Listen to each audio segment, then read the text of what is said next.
HMDA మాజీ director Shiva Balakrishna అక్రమాస్తుల కేసులో దర్యాప్తు ముమ్మరం చేశారు. శివబాలకృష్ణను కస్టడీకి ఇవ్వాలని ఏసీబీ అధికారులు కోరారు. బాలకృష్ణ రిమాండ్ రిపోర్టులో కీలక అంశాలు ప్రస్తావించారు. లేఅవుట్ల అనుమతుల కోసం భారీగా లంచాలు డిమాండ్ చేశారని పేర్కొన్నారు.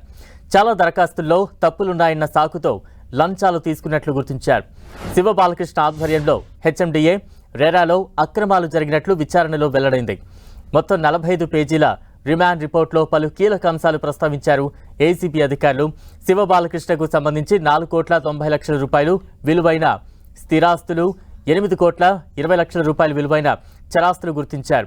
కేవలం డాక్యుమెంట్ల ప్రకారమే శివబాలకృష్ణ ఆస్తుల విలువ 10 కోట్ల రూపాయలని గుర్తించిన అధికారులు బహిరంగ మార్కెట్లో దీని విలువ 10 రెట్లు ఎక్కువగా ఉంటుందని అంచనా వేస్తున్నారు. ప్లాట్ల నిర్మాణ అనుమతులిచ్చేందుకు శివబాలకృష్ణ విల్లాలను లంచంగా పొందారని, వాటిని బినామీల పేరిట రిజిస్ట్రేషన్ చేయించారని గుర్తించారు. ఇక హెచ్ఎండిఏ ఆఫీసులోని 5వ అంతస్తులో కొద్ది మందికి మాత్రమే ప్రవేశం ఉండేదని, బాలకృష్ణకు పరోక్షంగా 30 మంది అధికారులు సహకరించారని ఏసీబీ అధికారులు పేర్కొన్నారు. ఈ క్రమంలోనే మరింత సమాచారం రాబట్టేందుకు బాలకృష్ణ ఫోన్లను రీట్రైవ్ చేస్తున్నారు. 2 సంవత్సరాల క్రితమే బాలకృష్ణపై ఏసీబీకి ఫిర్యాదులు అందాయి. హెచ్ఎండిఏలోని 3 జోన్లపై బాలకృష్ణకు పట్టుంది. ఆయన పరిధిలో ఉన్న జోన్లో ఒక్కో ఎకరం 20 కోట్ల రూపాయల పైనే ఉంటుందని తెలిపారు. వట్టి నాగులపల్లిలో భూ వినియోగ మార్పిడి జీవోపై ఏసీబీ ఫోకస్ పెట్టింది. బాలకృష్ణను కస్టడీలోకి తీసుకున్న తర్వాత బ్యాంక్ లాకర్లు ఓపెన్ చేయించనున్నారు ఏసీబీ అధికారులు.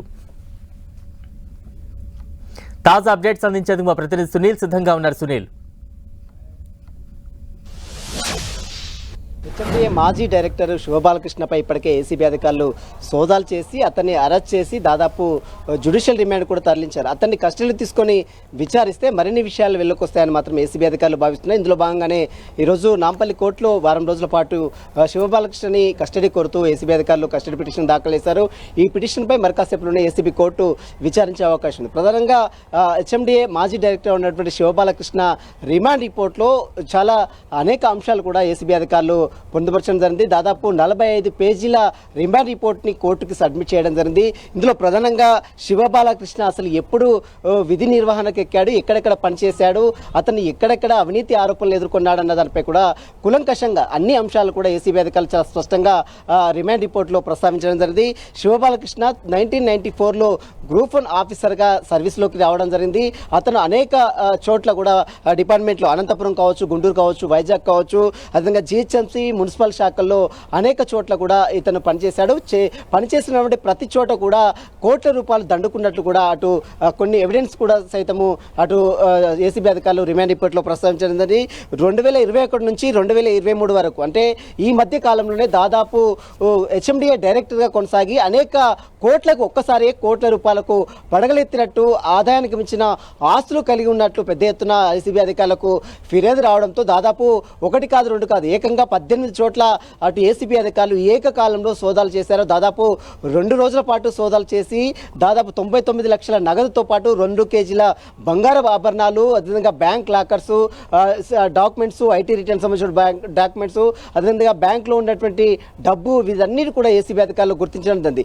ఇక బహిరంగంగా అతని దగ్గర ఉన్నటువంటి స్వాధీనం చేసుకున్నటువంటి ఆస్తులు దాదాపు 4.9 కోట్ల స్థిరాస్తులు అయితే 8.32 కోట్ల చరాస్తులు ఉన్నట్లు కూడా ఏసీబీ అధికారులు రిమాండ్ రిపోర్ట్లో చాలా స్పష్టంగా పేర్కొనడం జరిగింది. పుష్పాలగూడ ఆదిత్య సంబంధించిన విల్లా కావచ్చు, సోమాజిగూడ కావచ్చు, అదేవిధంగా షేర్లింగంపల్లి కావచ్చు, చాలా చోట్ల మల్కాజిర్ కావచ్చు అనేక ఫ్లాట్స్ని కొనుగోలు చేశాడు.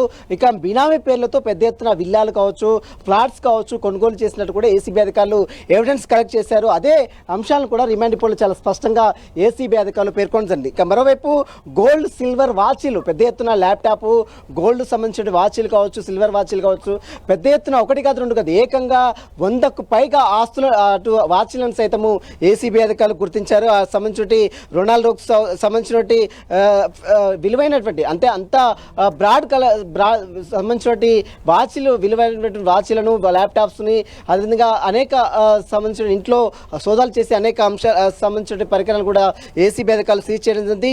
ఇక యాపిల్ ఫోన్స్ దాదాపు 31 యాపిల్ ఫోన్స్ కావచ్చు, అదేవిధంగా మొబైల్స్ కావచ్చు వీటన్నిటి కూడా ఏసీబీ స్వాధీనించారు. మరి కాసేపులోనే రిమాండ్ రిపోర్ట్లో ప్రస్తావించిన అంశాలు మొత్తం కూడా మరొకసారి నివృత్తి చేయాలంటే అతన్ని కస్టడీలో తీసుకొని విచారించాలని మాత్రం ఏసీబీ అధికారులు భావిస్తున్నారు. కాబట్టి ఇందులో భాగంగానే శివబాలకృష్ణని ఏసీబీ అధికారులు కస్టడీ కోరుతూ పిటిషన్ దాఖలు చేశారు. ఆ పిటిషన్ పై మాత్రం ఈరోజు నాంపల్లి కోర్టు విచారించే అవకాశం ఉంది. అయితే మరోవైపు బ్యాంక్ లాకర్స్ సైతం అతన్ని వచ్చిన తర్వాత ఓపెన్ చేయాలని మాత్రం ఏసీబీ అధికారులు భావిస్తున్నారు. ఒకవేళ బ్యాంక్ లాకర్స్ ఓపెన్ చేస్తే మరిన్ని ఆస్తులు కూడా బయటపడే అవకాశం ఉందని మాత్రం ఏసీబీ అధికారులు భావిస్తున్నారు. Right, thank you Sunil.